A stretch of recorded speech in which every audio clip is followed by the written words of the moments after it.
Money, offerings. It's always been a hard one with God's people throughout the ages. It's even starting from Genesis chapter 4. We're looking at one of the first conflicts, one of the first issues with Cain and Abel, and it's about offerings, and it's about one guy, Abel, bringing his first, his best to God, and then the other guy bringing something. Bringing some goods. It's not the substance of it, but it was the heart behind it, causing conflict, leading to murder, or a crazy story. But money is a hard issue.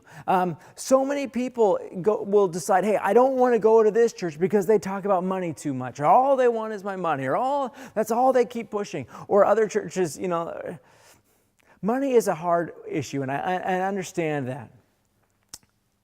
In the Bible, there are 700 references to money and a total of 2,350 references that deal with our relationship to our possessions. God knows our hearts, and He knows that money is one of those things that we wrestle with surrendering to Him. And yet He's ordained Old Testament and New Testament for His church, His kingdom, His people to advance via the finances of His people.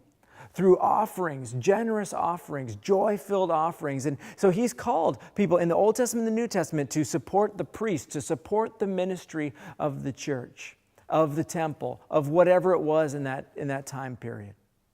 In the New Testament, we're called to give 6 types of offerings. First of all, 1 Corinthians 16, we're supposed to give a regular offering. Now, there's lots of people who have inconsistent incomes, and that's okay. But generally speaking, we're called to give regularly from the first fruits, not from the leftovers. We're called to give a proportional offering, proportionate to how much God is entrusting us with. We're called to give sacrificially.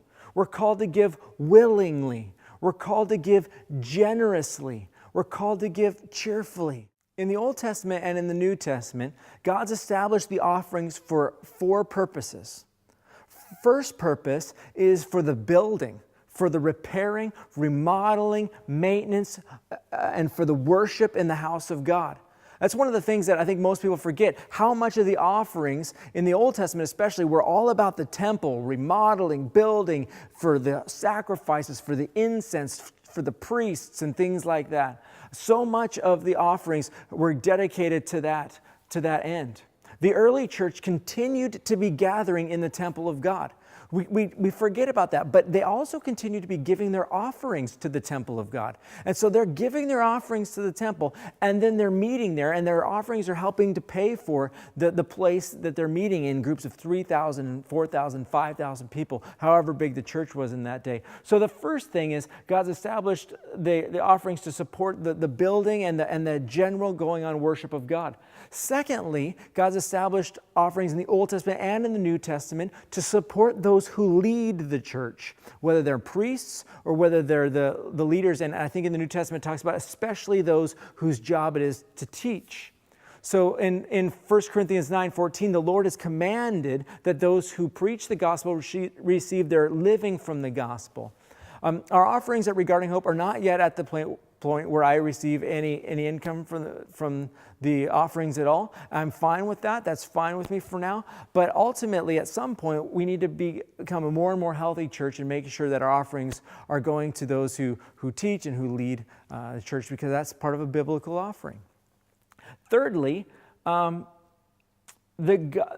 offerings are supposed to go for the global kingdom of God, the global church. Paul is supported as a missionary, like I am, from another place. He was supported from Philippi, or maybe some from Antioch or things like that. And so the people of Philippi sent their money to Paul's work internationally. They might also, in the New Testament, you see examples of offerings going to help the impoverished church in Jerusalem. And so offerings are designed for this global kingdom of God work. We send a percentage of our offerings to the persecuted church throughout the world.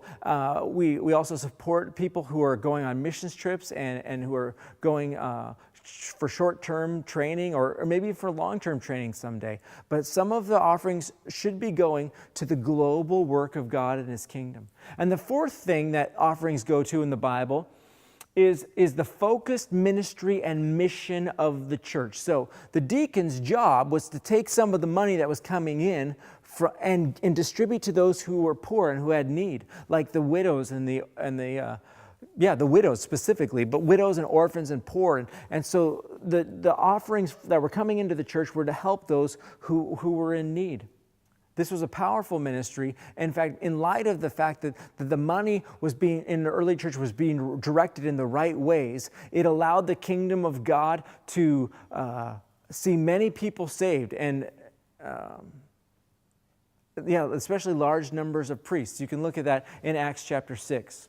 When God's people do not bring their offerings, in the Old Testament and the New Testament, when God's people don't bring their offerings, when I'm not faithful with my offerings, when the people of God who meet at any particular church aren't faithful with their offerings, they are hindering the work of God, and they are disobeying what God has instituted, and they're walking in faithlessness. It's a scary thing. Read the book of Malachi sometime.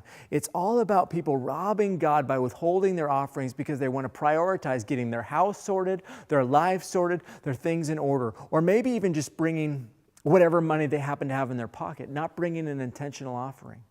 One of the reasons why we don't pass an offering plate is because I'm afraid of pocket change offerings. I think God finds them offensive, and I don't want God to be offended by what we're doing here. I would rather people not give than just reach in their pocket and dump any old amount of money. I know that we as a church operate on less money than we could have, but what I want to see is that God's people are committed to the right kind of offerings, not just something. The kind of offerings that God is pleased by, that are thought through, that are intentional, that are sacrificial, that are joy-filled, and that aren't just whatever they have in their pockets. In the Old Testament, offerings consisted of what was maybe 20% every third year, 30% of their income. That was part of the regular offering system for the Jewish temple, the priests, and all that took place in the Old Testament.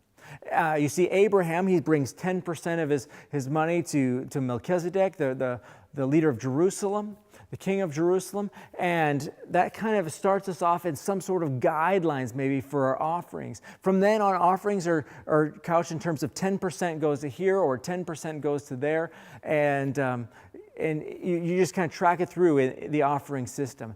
Now you think about that because in the New Testament, they're also bringing money to the apostles' feet, and they're laying at the apostles' feet for the work of the Church of Jesus Christ. Now, that doesn't mean that they're no longer bringing their required offering sacrifices, especially the Jerusalem church. They're still bringing their 20%, 30% to the church. And then on top of that, they're supporting the work of God. A lot of times I hear people talking about offerings, and it doesn't matter as long as I bring a committed amount, 2%, 3%, what I feel like I could afford it. And you know what? That is so different from the practice of the early church. Yes, God is not legalistic about some of these things, but He does ask us to be generous and to look at what the examples are the early church. If your practice is like 5%, just know that there's nowhere in the Bible that encourages such a low offering to God, and you run in danger of God being kind of insulted or offended like He was in the days of Malachi.